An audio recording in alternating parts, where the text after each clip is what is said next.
Welcome to the Paddle Like a Girl podcast. Welcome back to another episode of the Paddle Like a Girl podcast.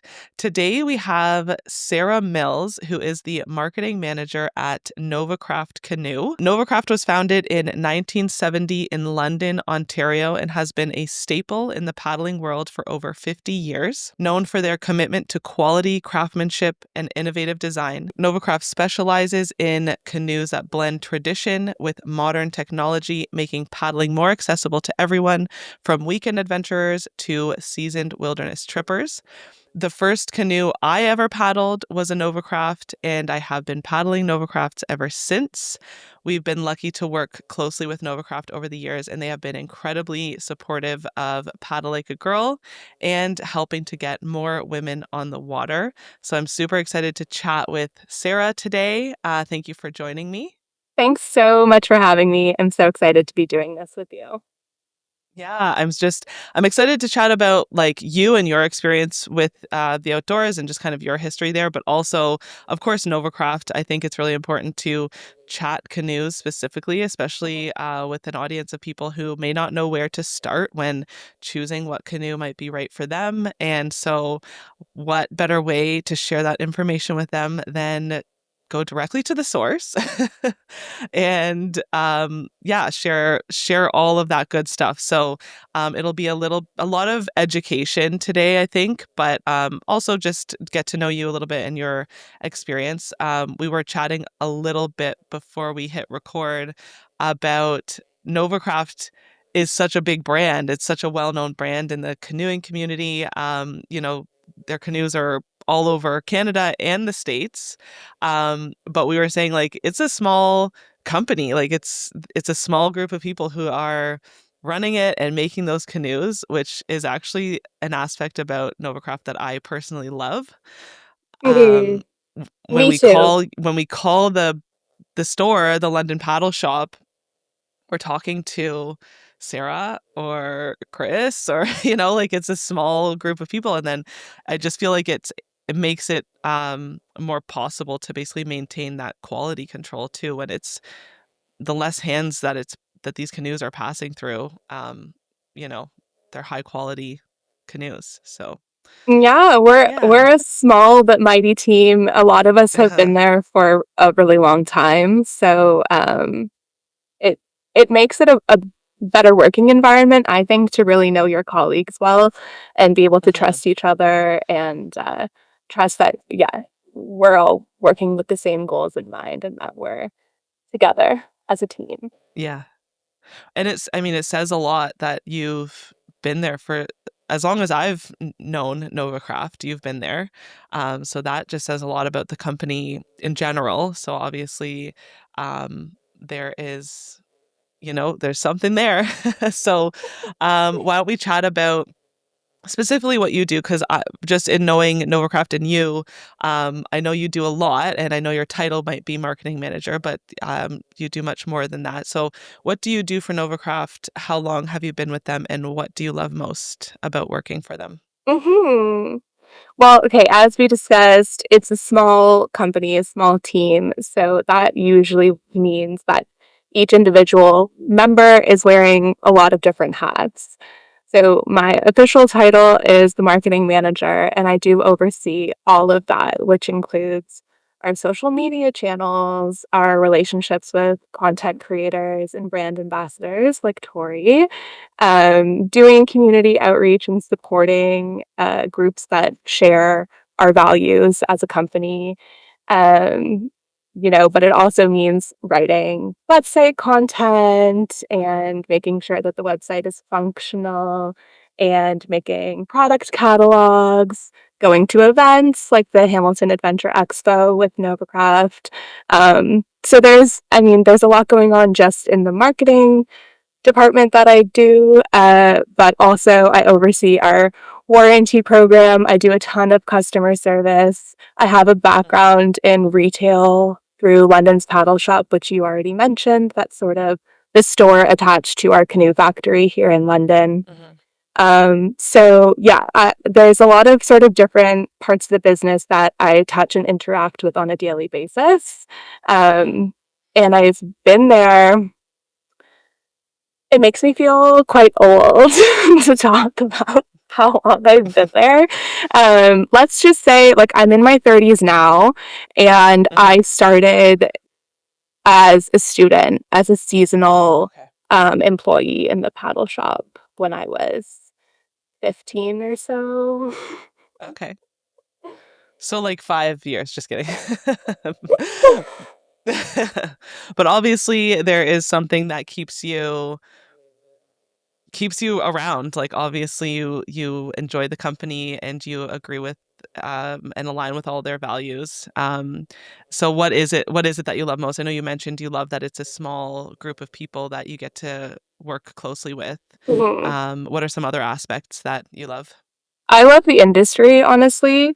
Uh-huh. Talking to vendors and, like I said, working with our content creators and brand ambassadors, everybody shares a passion for the outdoors. That's why we're Mhm. all doing this. I don't think any of us are, you know, getting rich, but Mhm. it, is a gift to be working in an industry that you feel connected to, passionate about. And then, yeah, the cherry on top is that I get to do work that supports organizations that I really Mhm. believe in, that are improving access to the outdoors, such as Yeah. Paddle Like a Girl, BIPOC Outdoor Gear Library, Waterways Canada, Project Canoe, like all these amazing, inspiring organizations that do great work.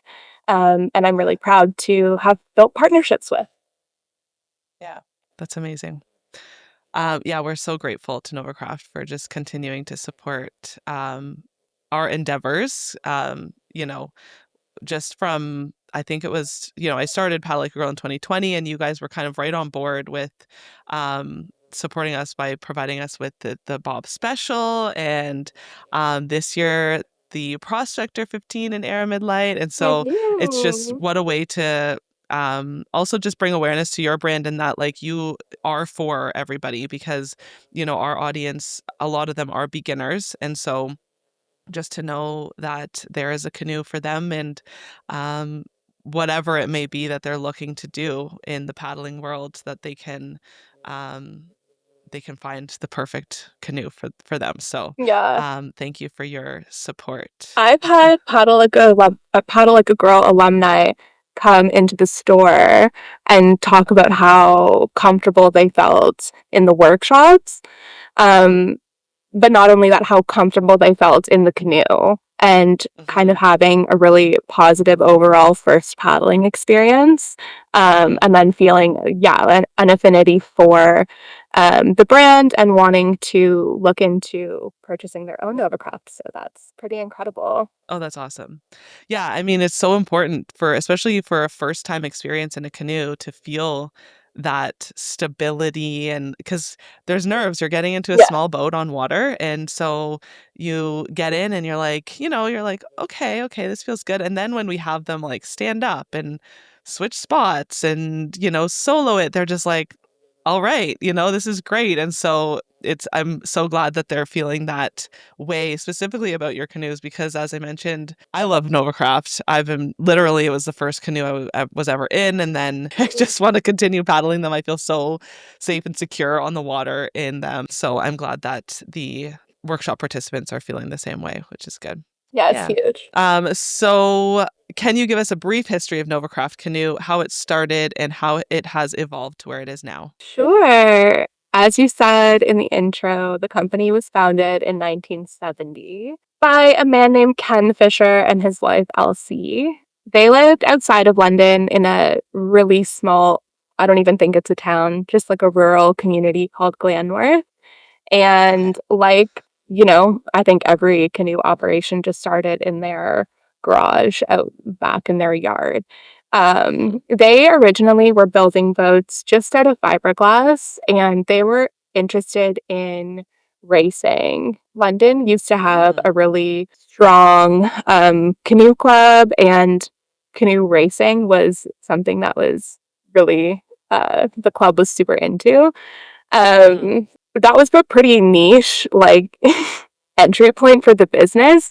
Yeah. And I think Ken realized pretty quickly after that he could get more business if he were to focus more so on the recreational side. So Ken bought a Prospector mold and started building Prospectors.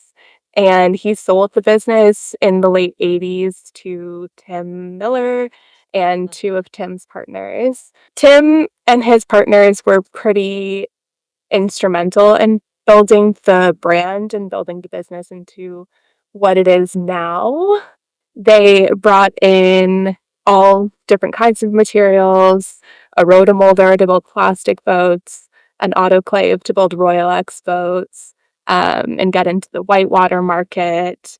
They started using sort of more technical materials like Kevlars and carbon fibers. They started distributing our canoes not only locally but all over the world.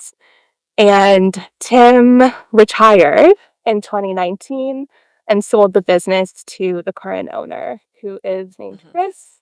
And he's looking to grow the business even more. He comes from a background in like corporate accounting, so he is very like smart about the business side of things, and I'm excited to see kind of what the next few years of the story of NovaCraft holds. And it's really nice to have a boss who owns the company and you can tell is really invested personally in the success of the company and the success of the team.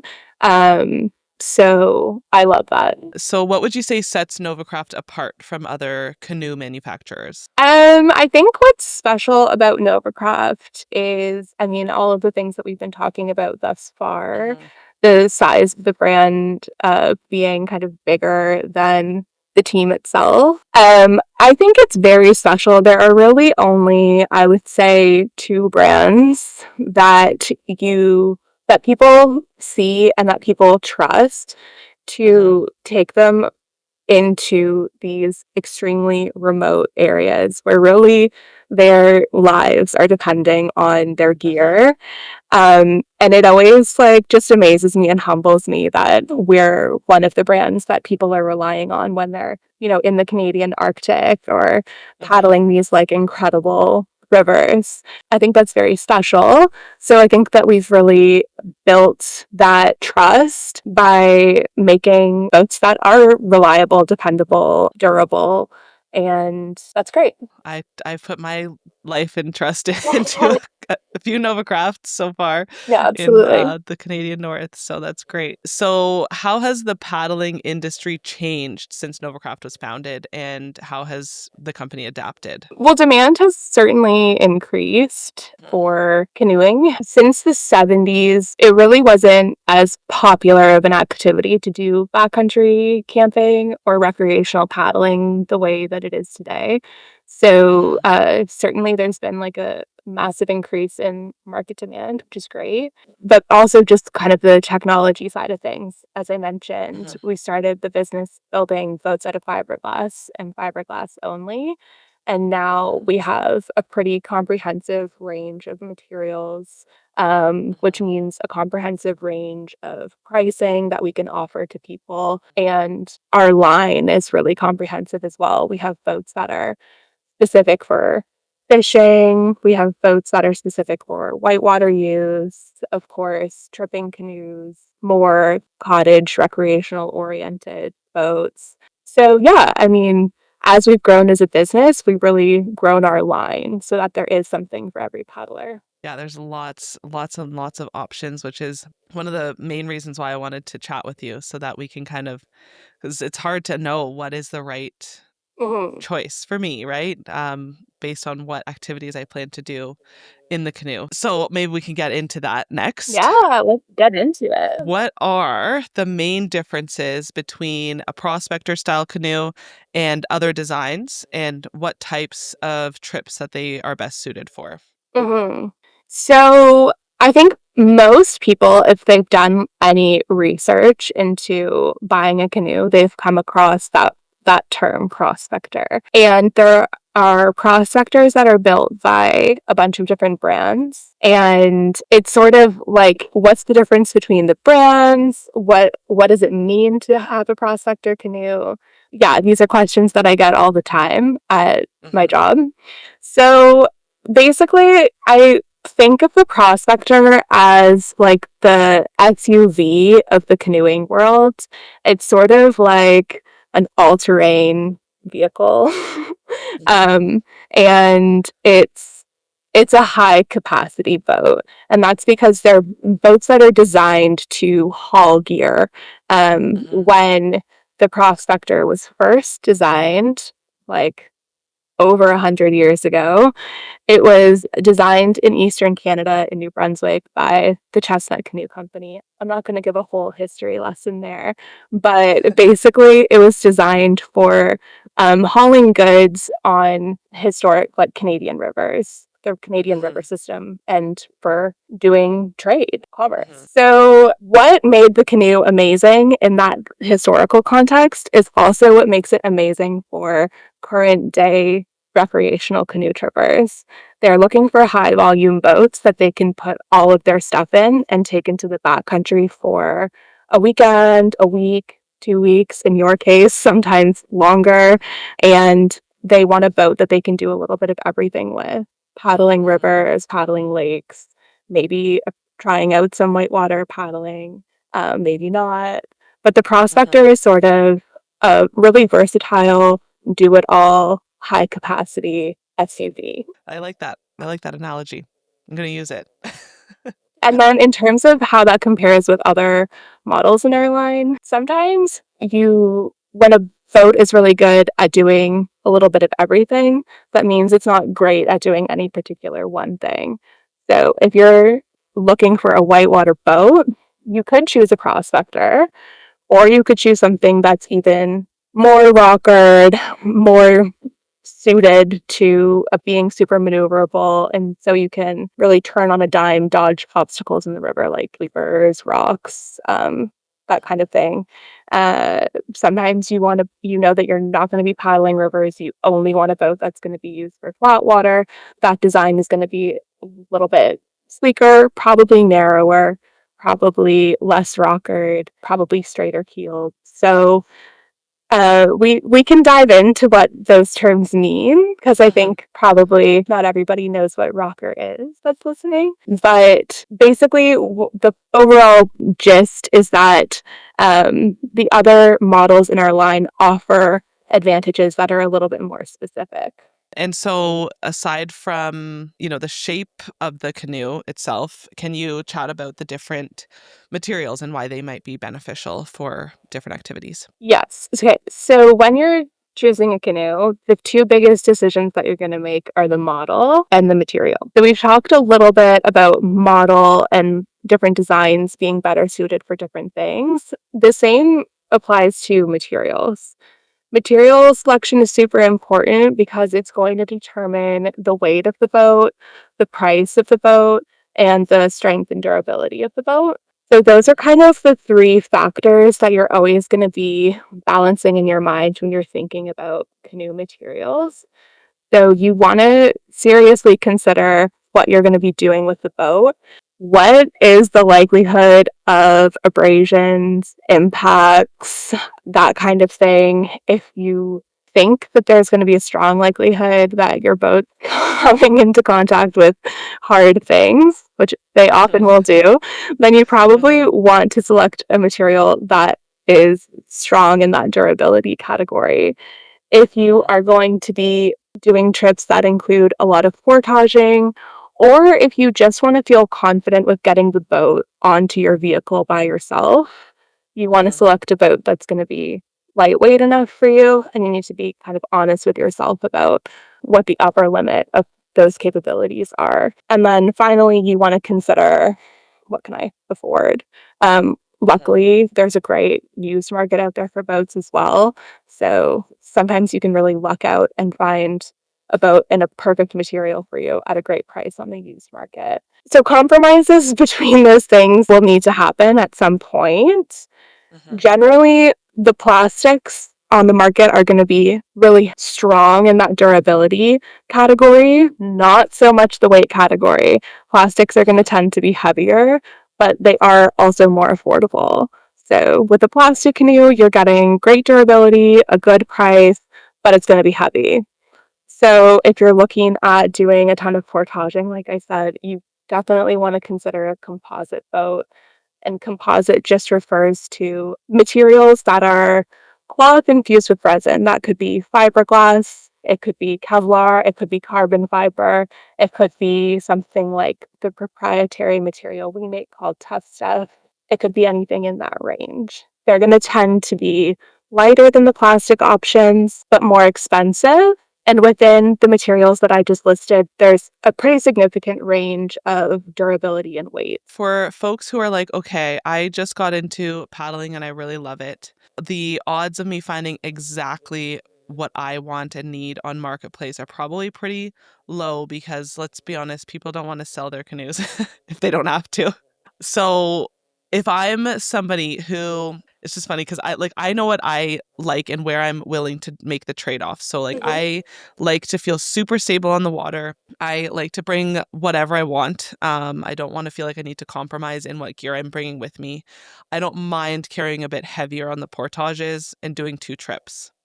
So so for someone like me who all of those factors, what would you recommend for that? I mean, no surprise, you are a Prospector girl. So, yeah, definitely the Prospector. There's a Prospector available between the lengths of 14 feet and 18 feet.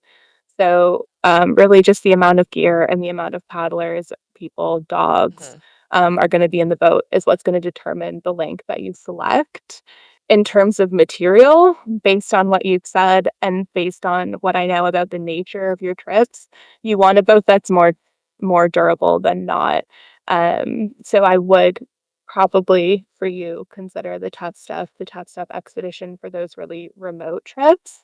And then for the trips that you're doing that are more local to home, you could probably get away with something that's a little bit less intense on the durability scale, but lighter and more of a treat to carry on the portage. Something Right. like the Blue Steel or our Aramid Light, which is the equivalent to Yeah. Kevlar. And even like for us, when we're traveling with our family, we are using the 18-foot Prospector in Tough Stuff Expedition. So that's what we took with us on the Stikine. And we are fitting myself, my husband Jim, who is not a small person. I'm not a small person. We've got 2 kids and we've got a dog, and we had 10 days worth of stuff in that Yeah. canoe. And so just to kind of give you an example of how much those canoes can really handle, right? And so that's going to differ based on, again, the people and how long of the trip is going to be. So let's say I'm somebody who I'm solo. I want to do solo trips. I'm going to do most of my tripping in Algonquin Park. And I'm going to be out for a week at maximum at any given time. And I'd like to single carry each time. What might you suggest? Are you going to be paddling lakes and rivers in Algonquin, or are you going to be mostly on flat water? Probably just flat water. In this instance, you could go with a Prospector. You could go with a Prospector 15, and you might be perfectly happy. But there are other models that you could consider in this scenario that are going to be a little bit less volume than the Prospector, which you probably don't need if it's just you and your gear for a week. The boats that I have in mind would be something like the Bob Special or the PAL. Those boats are a little more narrow than the Prospector. They're a little less deep than the Prospector. And the advantage of that is the more narrow the boat is, the more efficient. You'll find that you're able to kind of cover more ground with less effort. Because they're less deep, they resist getting blown around if you're on some of those big lakes in Algonquin, Opiongo, Ralph Bice, lakes like that. It's easy to feel the effects of the wind when you're in a boat that sits higher in the water. So I'd say in our line, those are the boats that immediately come to mind. The Bob, the Prospector, or the PAL. What's important when you're selecting a tandem canoe for solo use is that you're selecting a symmetrical hull. And what that means is basically that the widest point of the boat is in the center where the yoke is situated. That will allow you to paddle the boat tandem facing forward in the direction that the boat is meant to travel. It'll also allow you to paddle the boat from the bow seat facing stern which is going to give you more control as a solo paddler. It's going to put your weight closer to the center of the boat, which is where you want to be in order to have the best control and maneuverability. Yeah. And so for somebody who knows, like, well, I don't want to trip with other people ever. I always want a solo canoe might be the best option for them. Totally. But I like the tandem option because of exactly what you explained. Like, you have the option to do both if there is the chance that, well, I might want a partner to join me in paddling. You have the tandem canoe, 2 seats in it, the symmetrical hull, and then, no problem paddling that way. And then also on your solo trips, you can still use the same canoe and just, like you said, sit bow seat facing stern. Exactly. And I'd say that's like the vast majority of the time what people are opting for. I've noticed that folks who buy specific solo canoes, they generally also have a tandem. So if you are wanting just one canoe that's going to cover all your bases, tandem, solo, river, lake, everything, then you want to opt for a symmetrical tandem boat around 15 feet in length. And so I'm just thinking about, like, price points. Obviously, it's a big price tag, but canoes with the right maintenance can last forever. What is the maintenance that would be required? Of course, different materials may require different maintenance, but can you just kind of give us an example of how to best maintain your canoes throughout the off season in order to have them last you as long as possible? So storage is important to think about when you're considering buying a boat. Are you going to be able to store it where you live? Are you going to have to pay for storage somewhere else? Is it going to be stored outside? Is it going to be stored inside? So you want to kind of definitely bear that in mind when you're choosing something.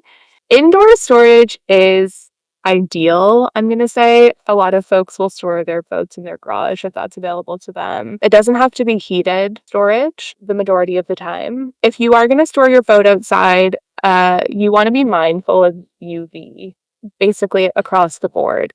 Some materials are more sensitive to UV degradation, which happens, over a really long period of time.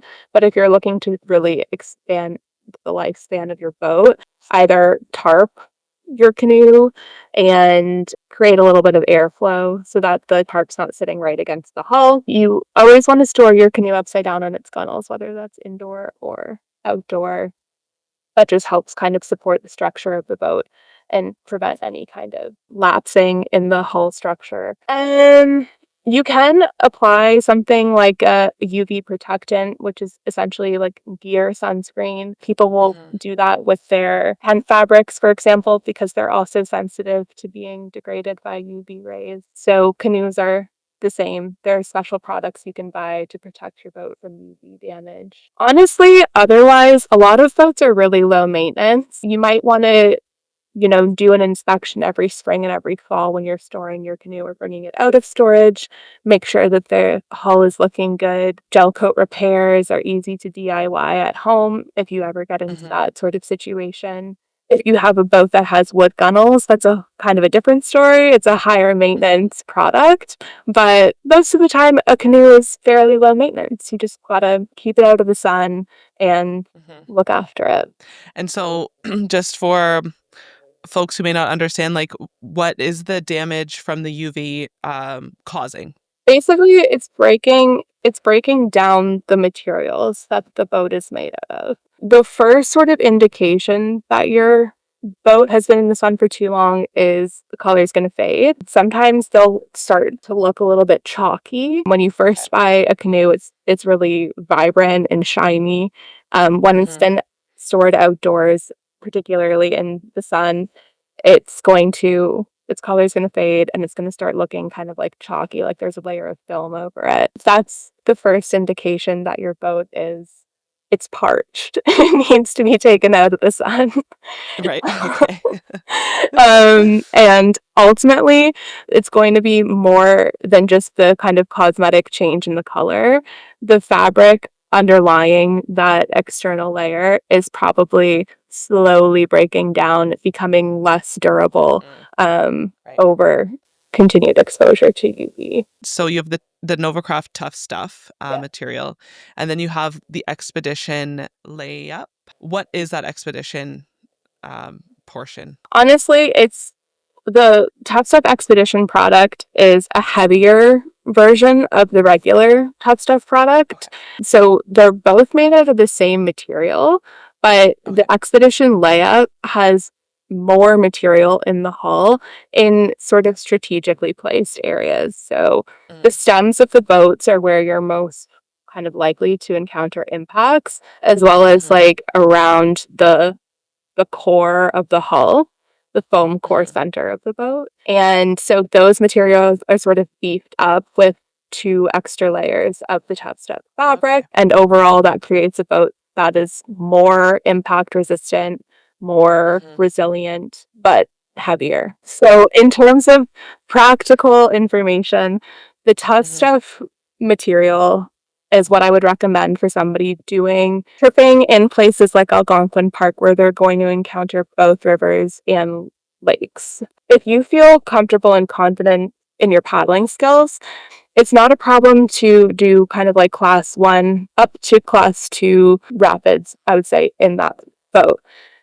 If you are learning whitewater or you want to tackle rapids that are more technical, rivers that are more advanced, err on the side of caution and go with an Expedition layup or a plastic really is what you need when you're looking at tackling whitewater. Specifically, if you're a beginner, you will be impacting your boat and you want to be in something that you feel comfortable impacting. Okay, that's good information. And so I am curious if somebody's like, I really want to try a NovaCraft.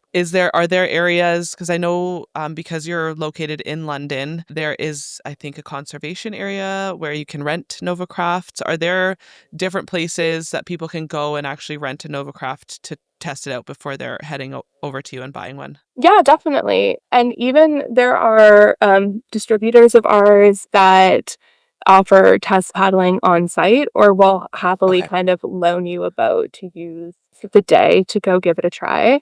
If you are in southwestern Ontario, Complete Paddler in Toronto and London Paddle Shop here in London are 2 places that have a lot of variety in their inventory and also rent boats. So there's a good chance you'll be able to test one out if you're in the London area or the Toronto area. I know our distributor in Peterborough also rents our Prospectors. Wild Rock Outfitters is what they're called. But visit the Where to Buy page on NovaCraft.com. Check out if there's a distributor in your area, and I'd recommend just giving them a call to inquire about whether they offer test paddling or rental options. It's really nice if you get the opportunity to try before you buy. I don't know, or maybe just take a Paddle Like a Girl workshop. You'll definitely I mean, get a chance to try some yeah, boats there. exactly. And then also, I'm curious about so obviously, as you mentioned, the model of canoe and the material are going to be your 2 main deciding factors. But there are options as far as where to place the seat in the canoe and what feels most comfortable, and maybe the depth of the seat in the canoe, or just different things like a carrying yoke versus just a center thwart. How many variations are available within the canoe to really personalize it?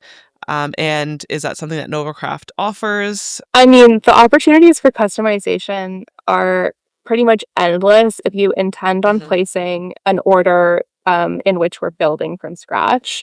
When you're purchasing through a distributor from inventory in their store, you're a little bit more limited, but you always have the option to place a custom order. And that way you can select the color, you can select the gunnel trim level, the type of yoke that's in the boat, the type of seat that's in the boat. If you provide specific specifications in terms of where you want those seats placed, we can normally accommodate them, as well as you mentioned, the seat drop height. So deeper boats will allow you to set the seat a little bit lower. That lowers the paddler's center of gravity and again makes the boat feel a little bit more stable, a little bit more comfortable. So that's a request that we do accommodate. I do want to chat a bit about you because you've been with NovaCraft for so long. So I'm just kind of curious, were you a paddler when you started working with them as a student? Or did you get into paddling because you worked with NovaCraft? I was really lucky, honestly, as a kid. I was always really into like summer camps. I was going away to camp for a couple weeks or a month at a time when I was growing up. So I did have some really kind of special, unique experiences in the outdoors and in the backcountry when I was a kid.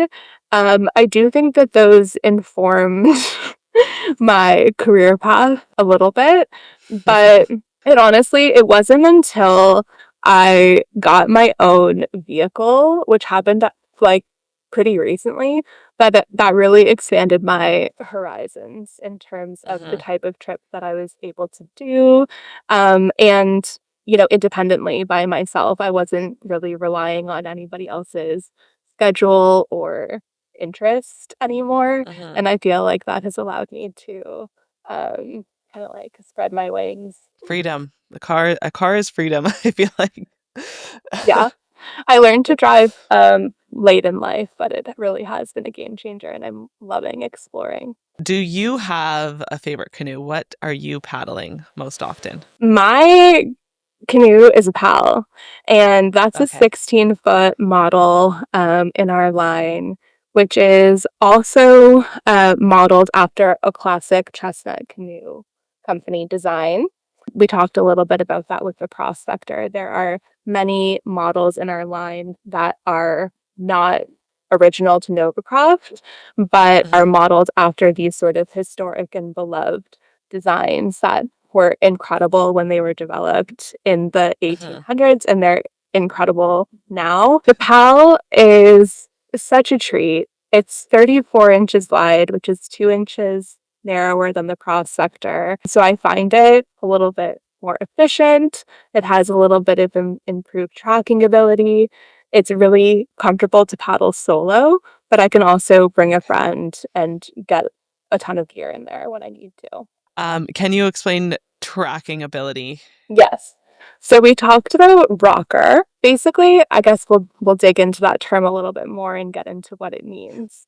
If you were to sit a boat directly on the ground, typically the ends are going to be raised slightly because the canoe is shaped a little bit like a banana in some cases. So what you're measuring when you're measuring rocker is the distance between the ground and the end of the boat that's raised off of it. The bigger that number is, the more rocker the boat has and the more responsive and maneuverable it's going to be on the water. So that's a trait that you're really looking for when you're paddling rivers or when you're paddling rapids. You want a boat that's super maneuverable and super responsive. When you're paddling flat water, that can be a detriment. If you want to paddle in a straight line across a large windy lake and you're paddling a boat with lots of rocker, it's going to be tricky. Every time you Mhm. put your paddle in the water, it's going to feel like the boat is turning this way and then turning the other way, and you'll find that it's difficult to keep in a straight line. That is called tracking ability. So a boat with a lot of rocker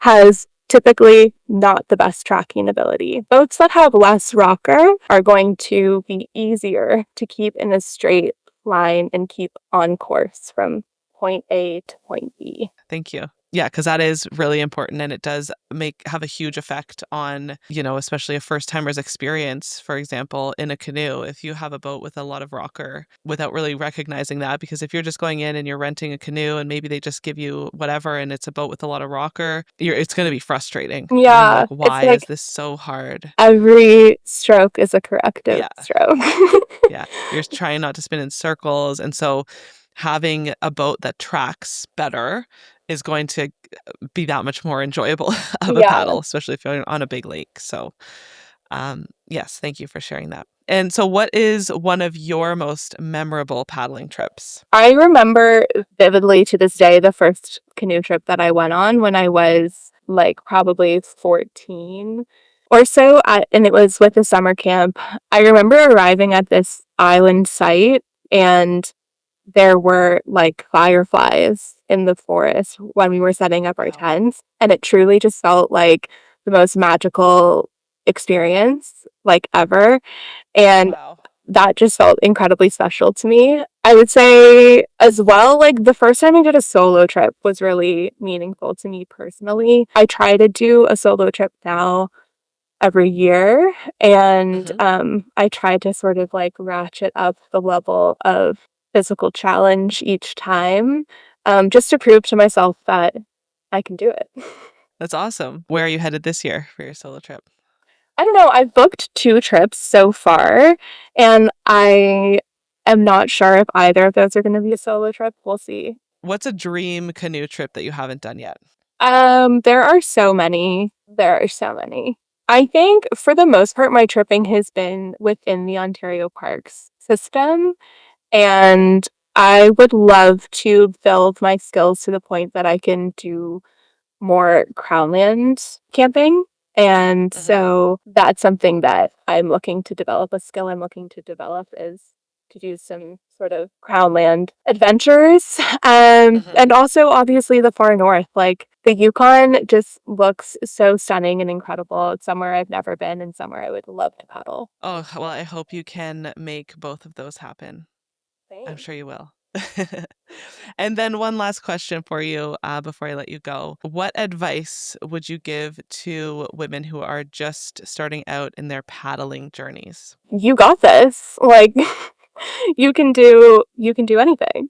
I do think you want to start small. Again, my advice is very kind of biased towards the region that I live in, but there are amazing opportunities to learn backcountry camping in environments that are not intense. The very first like canoe trip that I did on my own was in Bon Echo, which is an amazing opportunity to try backcountry camping without feeling like you're doing anything too scary. I think Kawartha Highlands is another amazing park that offers like a great introductory level experience for paddlers. Okay. So start with just a weekend trip in an area that you feel comfortable with, and then, build your skills season after season, and you'll get there. Don't be discouraged. That's great advice. Thank you. Well, those are all the questions I had for you today. If people are looking for more information on NovaCraft, do you want to share where they can go? Absolutely. NovaCraft.com is the website, at NovaCraft Canoe on Facebook, Instagram, X, and you can find some of our videos on YouTube as well. Okay, perfect. And I'll be sure to add the links into our show description just to make it easy for everyone. Otherwise, thank you so much for chatting with me. I think you shared a lot of good insight. Okay, thanks, Tori. This was a blast. Love chatting canoes anytime. Take care. Bye.